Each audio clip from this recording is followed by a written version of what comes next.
Shalom, bien-aimés de Jésus-Christ, bienvenue sur l'actualité du ciel TV. Dans un instant, vous recevrez l'homme de Dieu, le pasteur Christian Togo. Alors, restez connectés pour plus d'édification. Que le Seigneur vous bénisse. Shalom.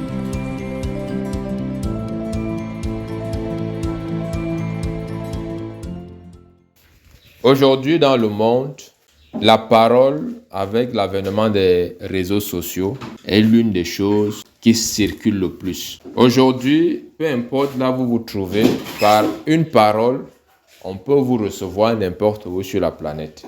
Mais la Bible nous révèle et nous enseigne quelque chose de fondamental sur le sens même de la parole. Comment parler? Nous en avons vu. Il faut que nos paroles soient empreintes de grâce et de sel, pour que nous comprenions comment il faut répondre à chacun. Mais le pourquoi est très important par rapport au comment. On peut parler avec grâce en assaisonnant de sel, parfois par hypocrisie, parfois parce qu'on veut se faire voir ou se faire remarquer comme une personne éloquente, comme une personne conciliante. Mais cependant, nous avons nous-mêmes des visées pour nous positionner, pour tirer avantage des situations parfois désastreuses autour de nous. Mais ici, Dieu veut nous amener à comprendre une chose. Il y a des gens qui ont la parole facile pour se mesurer aux autres, pour condamner les autres, pour juger les autres. L'égocentrisme est poussé dans la parole d'un enfant. Un enfant veut toujours être premier. Il veut tout avoir pour lui. Si même les autres ont, mais que les autres aient après lui. Et ce sentiment est en train de poursuivre les gens, même dans leur âge adulte. Nous voyons des personnes qui veulent tout pour elles et rien pour les autres. Nous voyons des personnes qui sont promptes à juger et à condamner. Nous voyons des personnes qui ont un langage ordurier, parfois même sur les plateaux de télévision. Les gens ne mesurent pas leurs propos. Et vous qui êtes l'Église, vous agissez pareil. Et ce n'est pas normal. Et ce n'est pas normal. Lorsque Dieu nous parle, Dieu a un objectif. C'est la paix. Alléluia. La Bible déclare que dites-vous la vérité en vue de la paix. Si le but de ta vérité, ce n'est pas pour produire la paix, garde ta vérité. Si le but de ta vérité ne produit pas la paix, ne la dis pas. Lorsque Jésus dit « Je suis la vérité », qu'est-ce que la vérité Jésus produit? Elle produit la paix entre nous et Dieu. Celui qui accepte la vérité qui est Jésus, pas la vérité de Jésus, mais la vérité qui est Jésus, il est en paix avec Dieu. Et chacun d'entre nous donc, qui a reçu cette vérité, qui est devenu cette vérité en Christ, doit pouvoir produire aussi la paix. Nous lisons dans 1 Corinthiens, chapitre 13, le verset 11, il est écrit « Lorsque j'étais enfant, je parlais comme un enfant, je pensais comme un enfant, je raisonnais comme un enfant. Lorsque je suis devenu homme, j'ai fait disparaître ce qui était de l'enfant. Lorsque j'étais enfant, je parlais comme un enfant. » L'enfant parle comment? L'enfant parle pour trahir. L'enfant parle pour que l'autre soit puni. L'enfant parle pour que l'autre soit mal vu. L'enfant parle pour que lui soit bien vu. L'enfant parle pour qu'il ait raison. Pas pour qu'il y ait la paix, mais pour qu'il ait raison. Aujourd'hui, même dans les ménages, nous voyons beaucoup d'enfants. Dans des familles, nous voyons beaucoup d'enfants. Peu importe votre âge, peu importe la calvitie, le cheveu blanc, lorsque le but de votre parole, c'est que vous ayez raison, comme disait Descartes que la raison est la chose la mieux partagée, ça c'est les cartésiens qui le disent. Mais d'après Christ, la paix est la chose la mieux partagée. Et cette paix provient de la parole. Amen. Et cette paix que Dieu nous donne provient de la parole. Au commencement était la parole. On dit que cette lumière est venue chez les siens et les siens ne l'ont pas reçue. Le but de cette parole, c'était de produire la paix entre nous et Dieu. Entre nous et Dieu. Est-ce que lorsque tu lis la Bible, lorsque tu écoutes des enseignements, cela transforme quelque chose en toi? Ou alors, tu demeures enfant? Il y a des gens qui sont dans la foi depuis 10 ans, depuis 30 ans. J'ai connu le Seigneur, je lis la Bible, pasteur, je prie, c'est très bien. Mais est-ce que pour autant, tu es devenu un homme? Tu es devenu une femme? Est-ce que tu es devenu un homme?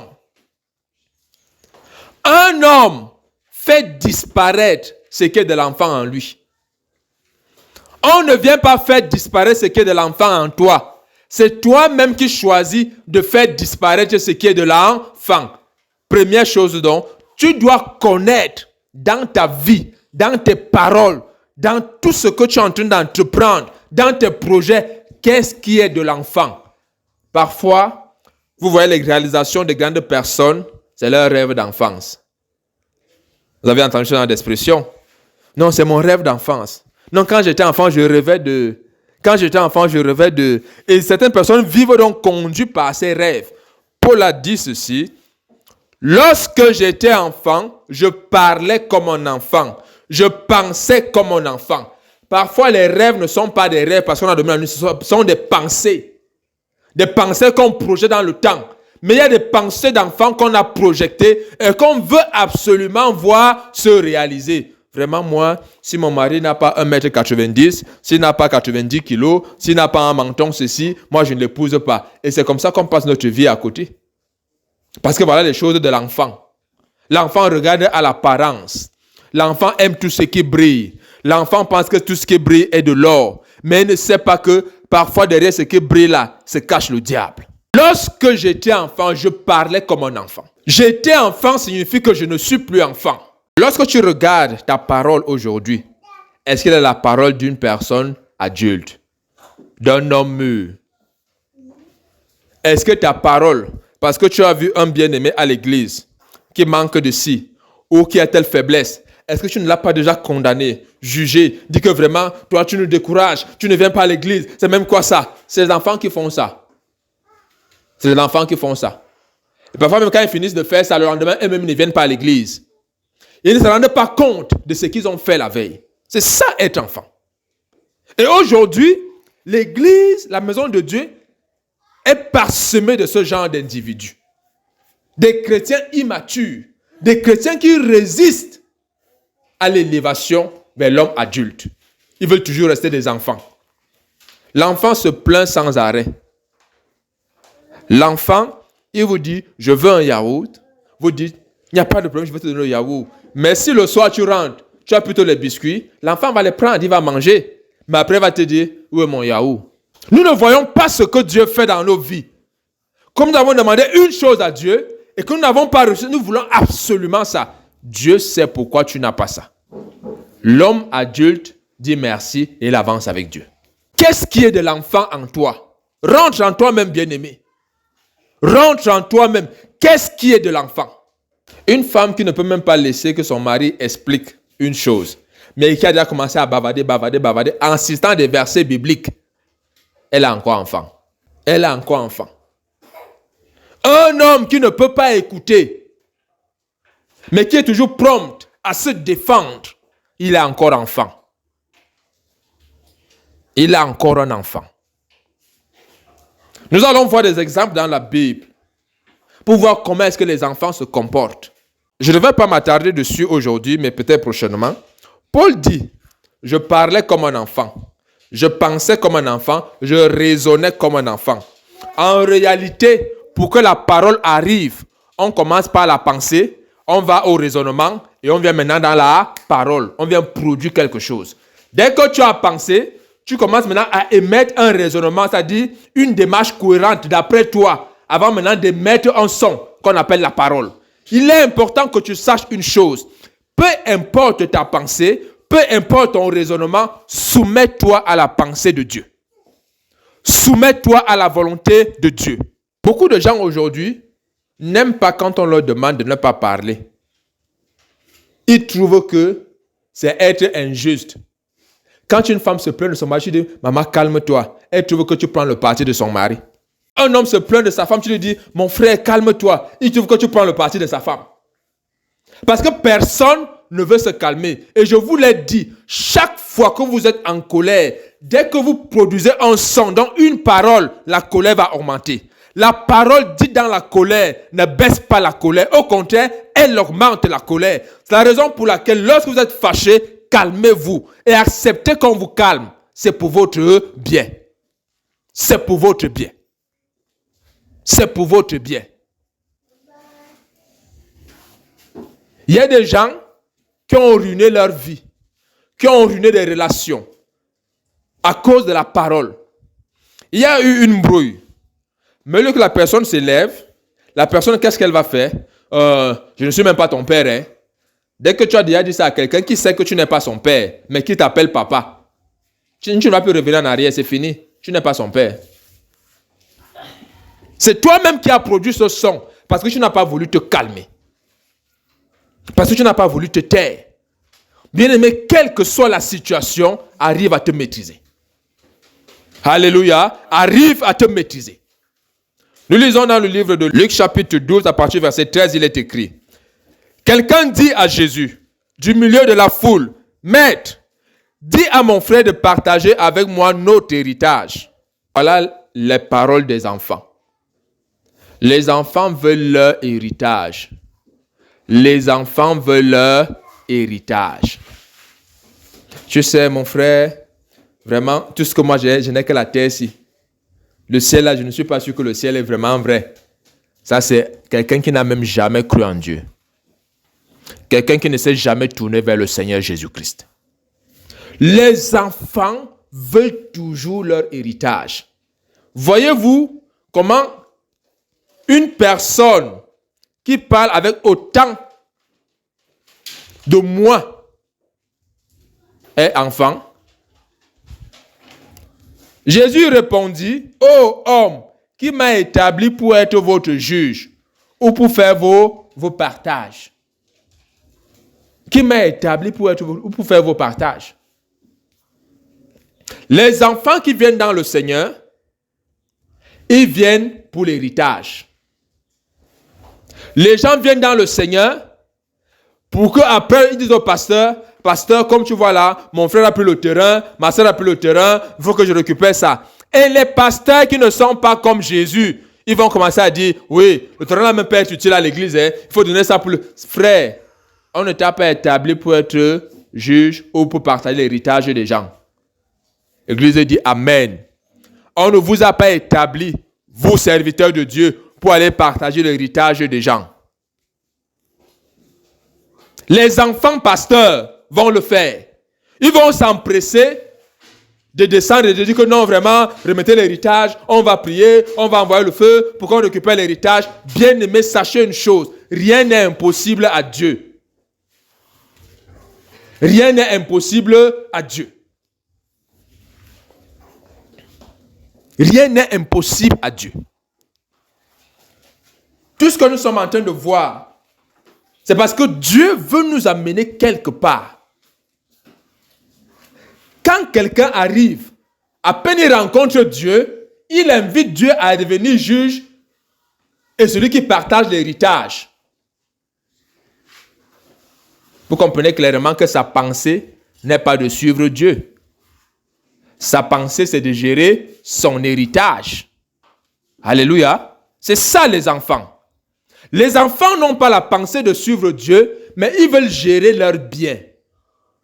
Je veux gérer mon temps. Non, pourquoi je dois être à l'église? Pourquoi je dois venir chanter? Pourquoi je dois venir prier? Pourquoi je dois faire?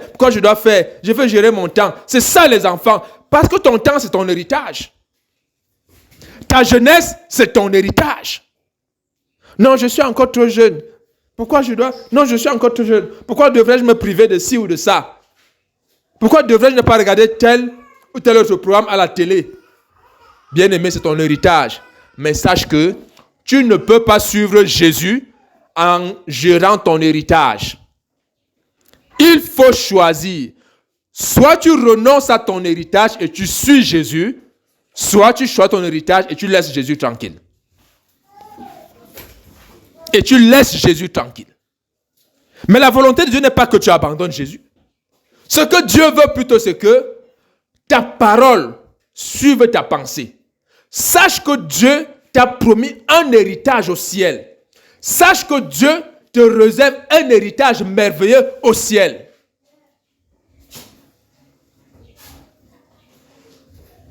Ce qui motive les travailleurs qui vont chaque jour se tuer à la tâche, peu importe l'activité, qu'ils soient commerçants, professeurs, hommes en tenue, président ou quoi que ce soit, c'est la récompense, bien-aimée.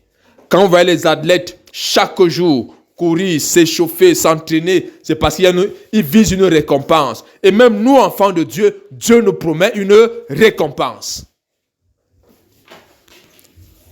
Et si Dieu me promet cette récompense, et si je crois à cette récompense, cela signifie que je peux laisser l'héritage de la terre. Voilà comment les enfants se comportent. Les enfants veulent leur héritage. Toi, si tu es là, tu veux suivre Jésus, mais en même temps, tu veux gérer ton héritage. Tu veux gérer ton temps comme tu le veux. Regarder ce que tu veux. Écouter ce que tu veux. Faire ce que tu veux. Bien aimé, sache une chose. Tu ne parleras pas différemment si tu restes un enfant. Et tous ces programmes que vous suivez à la télévision, chaque fois que vous parlez en vous référant à ces programmes-là, ça produit pas toujours la paix. Le résultat n'est pas toujours la paix.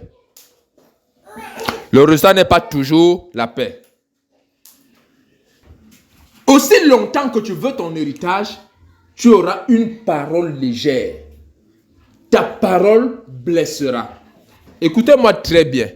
Chaque fois que vous avez vu des gens commencer à discuter l'héritage, même si vous êtes le juge le plus brillant, dès que vous intervenez, la paix reste. La paix ne reste jamais. La paix ne reste jamais. Quelqu'un va toujours trouver que non, il a été dupé dans le partage. Et donc, le juge n'était pas juste. Les gens ont cherché à détourner Jésus de sa mission. Ne laisse pas qu'on te détourne de ta mission. Ta mission n'est pas d'être juge, d'être celui-là qui partage l'héritage des gens, d'être celui-là qui exploite à fond sa jeunesse, exploite à fond ses finances, mais laisse que Dieu soit au contrôle de tes finances, de ta jeunesse, de ta beauté, de ton intelligence, afin que tu puisses l'honorer. Afin que tu puisses l'honorer. Voyons un autre exemple dans la Bible, dans Jean, chapitre 8, il est écrit, à partir du premier verset. Jésus se rendit à la montagne des Oliviers, mais dès le matin, il alla de nouveau dans le temple, et tout le peuple vint à lui. S'étant assis, il les enseignait. Alors, les scribes et les pharisiens amenaient une femme surprise en adultère, et, la plaçant au milieu du peuple, ils dirent à Jésus, « Maître, cette femme a été surprise en flagrant délit d'adultère.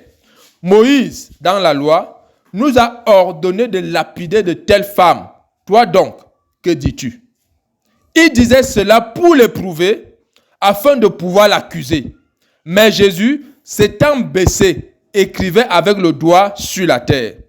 Comme il continuait à l'interroger, il se leva et leur dit, « Que celui de vous qui est sans péché jette le premier la pierre contre elle. » Et s'étant de nouveau baissé, il écrivait sur la terre. Quand ils entendirent cela, accusés par leur conscience, ils se retiraient un à un, depuis le plus âgé jusqu'au dernier. Et Jésus resta seul avec la femme qui était là au milieu. Alors, s'étant relevé et ne voyant plus que la femme, Jésus lui dit, « Femme, où sont ceux qui t'accusaient? Personne ne t'a-t-il condamné ?» Elle répondit, « Non, Seigneur. » Et Jésus lui dit, « Je ne te condamne pas non plus. Va et ne pêche plus. » Alléluia. Amen. Va et ne pêche plus. Va et ne pêche plus. Voilà la parole qui produit la paix. Va et ne pêche plus. Les femmes sont capables de faire plusieurs choses en même temps. Les femmes peuvent en même temps être en train de cuisiner, être au téléphone, s'occuper de l'enfant, faire ci, faire ça. Elles sont capables de le faire. Mais ce qu'une femme ne peut jamais faire, c'est commettre l'adultère seule. Ça, c'est impossible qu'une femme le fasse. Une femme ne peut pas commettre l'adultère seule. Les enfants qui ne comprennent pas pourquoi il faut parler et qui parlent pour accuser, voilà comment ils se comportent. Vous avez un groupe d'enfants, ils vont tous ensemble faire des bêtises, mais ils seront aussi ceux-là qui vont dire que non, c'est plutôt tel. Il suffit qu'un dise que c'est tel, tous les autres vont dire c'est tel. Alors que tous étaient ensemble. Voilà comment aujourd'hui les gens se comportent. Ils ne savent pas pourquoi il faut parler. Bien-aimés, nous parlons pour produire la paix. Nous ne parlons pas pour produire autre chose. Quand vous voyez ces gens-ci, celui qui peut dire que j'ai pris une femme en flagrant délit d'adultère, il doit montrer la personne qui a commis l'adultère avec la femme. Mais où est passé l'homme? Peut-être que l'homme était dans la foule. Peut-être. Je ne sais pas. Toujours est-il que une femme ne peut pas commettre l'adultère seule. Les petits-enfants, voilà comment ils parlent. Ils parlent pour accuser. Les petits-enfants parlent pour accuser. Frère, il n'était pas réservé d'être accusateur. La Bible déclare que l'accusateur, c'est le diable, ce n'est pas toi. Arrêtez d'accuser vos frères. Arrêtez d'accuser les membres de l'église. Arrêtez de mal parler des frères qui sont dans la foi, qui chaque jour luttent pour honorer Dieu, qui chaque jour n'abandonnent pas, même quand ils tombent. Au lieu que vous allez les relever, vous êtes toujours prompt à les accuser. Non, cette personne-ci a péché. Non, elle a commis l'adultère. Non, elle a commis ceci. Non, elle a fait ceci. Frère, ce n'est pas de ton ressort. Parle pour produire la paix. Jésus dit, va. Ils ne t'ont pas condamné. Va. Moi non plus, je ne te condamne pas. Voilà la parole qui produit la paix. Mais les petits-enfants accusent toujours. Aujourd'hui, à l'église, on est rempli d'accusateurs plutôt que de prédicateurs. On est rempli d'accusateurs plutôt que de personnes qui consolent. Or, Dieu a laissé l'église pour prendre en charge son troupeau. Pour prendre en charge son peuple et son troupeau. Qu'est-ce que tu fais de ta vie, frère? Est-ce que tu sais que ta vie, ce n'est pas là pour voir les défauts dans la vie des autres? Ta vie ne sert pas à voir les défauts dans la vie des autres. Mais ta vie participe à arranger les défauts dans la vie des autres. Dieu t'a justement placé là. Si tu vois, arrange. Si tu ne vois pas, tais-toi. Si tu ne peux pas arranger, ne dis rien. Tu laisses. Tu laisses. Je prêche l'évangile pour vous éviter bien de tourments. Parfois, vous êtes dans bien de tourments à cause d'une parole légère, à cause d'une mauvaise parole. Vous êtes dans bien de tourments à cause des paroles mal placées. C'est pour ça que j'apporte cet éclairage pour que l'Église en soit édifiée et pour que les peuples de Dieu, ceux-là qui en divers lieux cherchent Jésus-Christ, qu'ils sachent que Jésus compte aussi sur eux. Dieu compte sur toi, bien-aimé. Dieu a besoin de ta parole. Et n'oubliez pas, frère, si même ce que nous faisons parle plus que ce que nous disons, faisons attention avec ce que nous disons. Nous devons faire attention. On amène une femme surprise en flagrant délit d'adultère. Je ne sais pas dans quelle situation tu as été surprise récemment. Peut-être pas par les hommes, mais par Dieu. Mais je vais te dire une chose. Dieu t'apporte une bonne nouvelle aujourd'hui. Va et ne pêche plus. Dieu ne te condamne pas aujourd'hui. Dieu n'est pas juge aujourd'hui. Va et ne pêche plus. Alléluia. Va et ne pêche plus. Tu as été surprise en train de faire une chose. Tu as été surprise. Tu as été défaillante. Tu as manqué à ton devoir. Mais je vais te dire une chose aujourd'hui, bien-aimé. Dieu non plus ne te condamne pas. Mais va et ne pêche plus. Va et ne pêche plus. Va et ne pêche plus. Chaque fois que tu vas prendre la parole, que ta cible soit la paix. Nous avons lu dans la Bible, dans Proverbe 18, que la vie et la mort sont au pouvoir de la langue. Ça veut dire que la parole peut produire la vie La parole peut produire la mort. Ça, c'est la capacité de la parole. Mais le but de la parole d'un chrétien, le but de la parole de Dieu, c'est de produire la paix. Et Dieu voudrait aussi que toi aussi tu saches pourquoi tu dois parler. Tu dois parler pour produire la paix. Tu dois parler pour produire la paix. Si tu ne produis pas la paix, ne parle pas, bien-aimé. Si tu ne produis pas la paix, ne parle pas. Soyez responsables, frères. Ne détruisez pas vos bien-aimés qui sont encore jeunes dans la foi, qui marchent encore en tâtonnant, qui tombent encore régulièrement. Aidez-les à tomber de moins en moins. C'est ça votre rôle, c'est ça votre travail. Si Dieu a fait de toi une personne forte, bien-aimé, Dieu compte sur toi pour que tu rendes aussi les autres forts. Pour que les autres soient forts. Ces excuses, parfois ça me fait mal, parfois ça me fait rire. Oh pasteur, vraiment, telle sœur, Armel me décourage. Armel me décourage. C'est même pas pourquoi elle ne vient pas à l'église. C'est même pas ceci. Ton travail, c'est Armel. Ton travail, c'est quoi? Si Armel te décourage, Dieu ne t'encourage pas. Qu'est-ce que tu as fait pour l'encourager? Vraiment Marlène, vraiment Georges, vraiment ceci. On est toujours prompt. Quand on le dit, on donne l'impression d'être peiné par la situation d'Armel qui est, c'est pas trop en dents de scie, alors qu'en réalité, on est en train d'accuser Armel. Parce qu'on pense que le pasteur, lui, ne voit pas. Comme lui rit toujours. Il encourage toujours Armel. Mais le pasteur, s'il ne comprend même pas, il ne se connaît même pas qui est Armel. Vraiment, il faut ceci. Bien aimé, quand vous êtes un berger, vous allez apprendre à supporter l'insupportable. Vous allez apprendre à supporter. Vous ne pouvez pas servir Dieu avec votre cœur. Servir Dieu ne signifie pas être pasteur. Vous ne pouvez pas suivre Jésus-Christ avec votre cœur d'enfant, votre cœur méchant. Ce n'est pas possible. Il faut que Dieu le transforme. Et vous devez laisser Dieu transformer votre cœur. Vous devez laisser Dieu transformer votre cœur. Quand Paul dit, quand j'étais enfant, je parlais, je pensais, je raisonnais, mais quand je suis devenu un homme, j'ai fait disparaître. Lorsque Dieu se manifeste dans ta vie, il va te révéler tout ce qui est de l'enfant en toi et ton travail. Ce n'est pas de voir l'enfant dans la vie de l'autre, c'est de voir l'enfant dans ta vie et de le faire disparaître.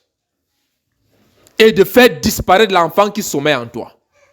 Voilà la volonté du Seigneur Jésus-Christ. Voilà le projet de Dieu pour chacun d'entre nous. Voilà le projet de Dieu pour chacun d'entre nous. Quel que soit ce que tu fais, bien-aimé, tu dois savoir une chose, Dieu veut que son peuple soit en paix. Dieu veut que son peuple soit en paix et qu'il avance. Nous lisons dans le livre de Zacharie, Zacharie chapitre 8, le verset 16, il est écrit, « Voici ce que vous devez faire. Que chacun dise la vérité à son prochain. Jugez dans vos portes selon la vérité en vue de la paix. » Alléluia. En vue de la paix. Dis la vérité, juge, mais en vue de la paix. Voilà la raison pour laquelle tu dois parler. Parle en vue de la paix. Quel que soit ce qui se passe avec ton mari, ouvre ta bouche en vue de la paix. Avec ton frère, avec ta soeur, lorsque tu prends la parole, parle en vue de la paix. Parle en vue de la paix. Vous savez, j'ai souvent vu une chose qui m'intrigue. Vous voyez quelqu'un qui se lève et qui vient vers vous et vous dit, vraiment mon frère, vraiment ma soeur, je m'excuse pour ce qui s'est passé. Je te prie de me pardonner, ça ne se reproduira pas. Au lieu de dire, ça va, il n'y a pas de problème, j'ai compris. Qu'est-ce que nous on fait? Quand tu faisais d'abord ça, tu pensais que qu'est-ce qui devait arriver? Toi-même, tu ne vois pas que tu as mal fait ceci, tu as mal fait cela. Frère, quand on vient te demander pardon, c'est que la personne qui vient là a considéré à tout ce que tu veux dire là. Dis seulement oui, c'est terminé. C'est ce que Jésus-Christ fait avec chacun d'entre nous. Alléluia. Jésus ne nous accuse plus. Dès que nous prenons conscience, oh Seigneur, j'ai souvent mal parlé à mon mari. Chaque fois que je parle à ma belle-mère, c'est pour les problèmes. Chaque fois que je parle à mon beau-père, c'est pour la guerre. Aujourd'hui, Seigneur, j'ai pris conscience que tel ne devrait plus être le cas. Si tu peux, demande pardon à ton frère, à ta soeur, à ton beau-père, à ta belle-mère, ainsi de suite. Mais, dès que cela est fait, reste tranquille. Alléluia. Reste tranquille. Dites-vous la vérité en vue de la paix.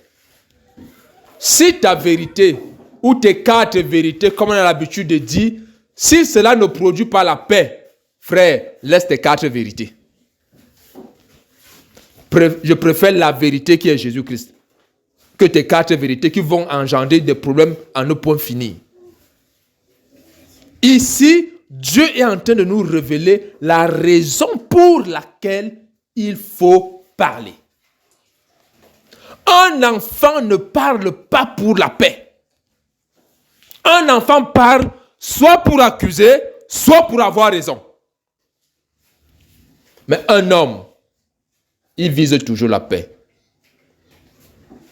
Un homme vise toujours la paix. C'est pour ça que vous trouverez difficilement un homme qui est grand se mêler à des discussions dans le quartier ou même dans la vie qui ne servent pas. Qui ne servent pas. Un homme qui recherche la paix accepte l'humiliation. Il subit parfois des méchancetés contre lui, mais il accepte. On l'accuse à tort, il accepte parce qu'il veut la paix. Une telle personne, bien aimé, vous dit une chose. Elle ne peut pas avoir l'AVC. Elle ne peut pas avoir l'AVC. Ce n'est pas possible. Parce que quel que soit ce que vous dites, ce n'est pas ce que vous dites, ce que vous faites, qui vont lui donner la paix. Pourquoi Dieu t'invite ce jour à savoir pourquoi tu dois parler? Ne parle pas pour parler. Parle pour poursuivre la paix. Peu importe l'endroit où tu te retrouves, parle pour poursuivre la paix. Je vais vous prendre un autre exemple, bien-aimé. Quand les gens prient, les gens aujourd'hui ont du mal à prier. Qu'est-ce qui rend si difficile la prière? Parce que vous-même vous êtes rendu compte que, à force de multiplier vos vaines paroles, vous ne recevez pas l'exaucement et ça vous fatigue, ça vous frustre. Vous êtes dit que, mais est-ce que Dieu m'est encore là? Bien-aimé, changez un peu votre façon de parler. Changez un peu votre façon de parler à Dieu. Vous parlez à Dieu pourquoi? C'est pour la paix? C'est pour la paix que vous vous adressez à Dieu? Ou bien c'est pour démontrer aux gens que mon Dieu bénit, mon Dieu donne le mariage, mon Dieu donne les voitures, mon Dieu donne la santé, mon Dieu, mon Dieu. Est-ce que c'est en vue de la paix? Ou bien c'est une démonstration charnelle que vous voulez faire? En vue de quoi parlez-vous? En vue de quoi parlez-vous? En vue de quoi parlez-vous? Bien-aimé, Dieu est capable d'agir. Rien n'est impossible à Dieu. Quand on lit Matthieu chapitre 10, à partir du verset 7, il est écrit: Allez, prêchez et dites, le royaume des cieux est proche. Guérissez les malades, ressuscitez les morts, purifiez les lépreux, chassez les démons. Vous avez reçu gratuitement, donnez gratuitement. Ne prenez ni or, ni argent, ni monnaie dans vos ceintures, ni sac pour le voyage, ni 2 tuniques, ni souliers, ni bâtons, car l'ouvrier mérite sa nourriture. Dans quelque ville ou village que vous entriez, informez-vous s'il se trouve quelques hommes dignes de vous recevoir et demeurez chez lui jusqu'à ce que vous partiez. En entrant dans la maison, saluez-la. Et si la maison est digne, que votre paix vienne sur elle. Que votre paix vienne sur elle. Mais si elle n'en est pas digne, que votre paix retourne à vous. Un homme a la paix et il produit la paix. Les gens ne savent pas pourquoi il faut parler parce qu'ils ne savent pas la finalité de la parole. Le but de la parole c'est la paix. Alléluia. Le but de la parole, c'est la paix. Le but de l'évangile, c'est la paix entre toi et Dieu. C'est la paix entre toi et ton frère. C'est la paix entre toi et ta sœur. Alors, si tu ne comprends pas que Dieu a envoyé la parole pour que tu sois en paix avec lui, pour que tu sois en paix avec ton frère, tu continueras de parler légèrement. Tu continueras de dire, oh Seigneur, vraiment, je veux la paix. Bien aimé, dès que tu acceptes Jésus, tu as la paix. Et si Jésus-Christ vient dans ta vie, tu deviens un homme porteur de paix. Tu deviens un vecteur de paix. Alléluia. Tu deviens un vecteur de paix. Et donc, tu ne parles plus pour tes intérêts. Tu commences à parler pour les intérêts de Dieu. Dieu veut la paix. La Bible déclare toujours dans Matthieu que heureux ceux qui procurent la paix, car ils seront appelés fils de Dieu. Heureux ceux qui procurent la paix, car ils seront appelés fils de Dieu. On ne procure pas la paix en silence, tout comme on ne procure pas la guerre en silence. La guerre comme la paix se produisent au moyen de la parole. La guerre comme la paix se manifeste au travers de la parole. Dieu voudrait que tu saches une chose. Tu es son enfant et tu dois produire la paix. Tu es son enfant, tu dois montrer au monde que tu lui appartiens avec des paroles qui ont pour finalité la paix. La paix dans des foyers des bien-aimés. La paix dans ta propre famille. Parce que quoi? Tu es un enfant de Dieu. Je vois des pasteurs. Dès qu'il y a un problème dans un couple, ils voient le diable. Quand tu peux dire à quelqu'un qui souffre, que comme tu souffres là, c'est ton père qui est responsable de ça, c'est pour qu'il y ait la paix. Quand tu peux dire à une femme qui est stérile, qui veut se marier, que non, comme tu es là, c'est ta mère qui t'a fermé, frère, c'est pour qu'il y ait la paix. Quand tu peux dire à un enfant qui est dans le chômage, qui a fréquenté, qui marche chaque jour à pied, que ce que tu vis là, c'est ta tante, c'est pour qu'il y ait la paix, que l'église se répande. Que l'église se répande.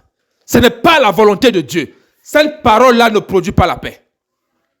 Cette parole ne produit pas la paix. La Bible déclare que heureux ceux qui produisent la paix, car ils seront appelés fils de Dieu. Tu n'es pas fils de Dieu parce que tu as les versets bibliques. Tu n'es pas fils de Dieu parce que tu as les visions sur les sorciers et les sorcières. Tu es fils de Dieu parce que tu produis la paix. Parce que tu procures la paix. Parce que tu procures la paix. La finalité de la parole, bien-aimée, c'est la paix. Même lorsque tu pries, tu dois avoir la paix. Que le Seigneur Jésus-Christ vous bénisse. Que Jésus-Christ vous bénisse. Vous qui écoutez ces enseignements. Vous qui les partagez, que Jésus-Christ vous bénisse. Parce que cela est salutaire pour plusieurs. Il y a plusieurs frères, hommes de Dieu, qui ont ruiné des vies et des familles avec une parole qui ne produit pas la paix. Une parole qui ne procure pas la paix. Vous imaginez quand un pasteur se lève, il dit à quelqu'un, comme tu vois là, ce que tu vis là, c'est ton frère, c'est ta soeur, c'est ta mère. Bien-aimé, je vais vous dire une chose. Vous venez de plonger ce cœur dans les ténèbres de la haine, dans les ténèbres de la rancune. Et telle n'est pas la volonté de Dieu. Telle n'est pas la volonté de Dieu. Dieu veut que tu aies la parole qui procure la paix. Et pour qu'il y ait la paix, il faut la vérité. Jésus-Christ. Jésus-Christ est la vérité. La seule qui produit la paix. Vos quatre vérités ne produisent pas la paix. Vos quatre vérités peuvent vous donner raison, mais ne produiront pas la paix. Jésus-Christ, lui, peut produire la paix. Et aujourd'hui, bien-aimé, Dieu veut produire la paix dans ta vie. Dieu veut produire la paix dans ton foyer. Arrête tes quatre vérités sur ta femme et sur ton mari, mais laisse Jésus-Christ être la vérité pour qu'il y ait la paix chez toi. Laisse Jésus-Christ être la vérité pour qu'il y ait la paix chez toi. Aujourd'hui, c'est un jour. Dimanche. Dans mon pays, le Cameroun, un dimanche de débat. Les gens auront des paroles et des paroles. Non pas pour qu'il y ait la paix, mais pour qu'ils aient raison et que les autres aient tort. Mais je vais te dire une chose, bien-aimé. Dieu t'a fait pour que tu aies la paix. Et si je parle aujourd'hui, c'est pour que tu aies la paix. C'est pour ça que je voudrais que tu prennes sur toi de faire disparaître ce qui est de l'enfant. Nous continuerons ces enseignements afin que vous compreniez ce qui est de l'enfant qui vous empêche de parler comme Dieu veut et que vous enleviez cela de vos vies et que vous marchiez comme Dieu veut en nouveauté de vie. Que vous marchiez en nouveauté de vie au nom de Jésus-Christ et à la gloire de Dieu. Père, je te dis merci parce que tu es fidèle. Je prie que tous ceux qui entendent ce message, qu'ils comprennent le but pour lequel tu nous as donné une langue, pour laquelle nous devons parler. Si la langue peut produire la vie comme la mort, la nôtre doit produire la paix dès aujourd'hui. Afin que nous soyons tes fils et tes filles à la gloire de Jésus-Christ de Nazareth. Je te dis merci de bénir ces enseignements. Je te dis merci de bénir ceux qui les écoutent. Nous avons prié au nom puissant de Jésus-Christ. Amen.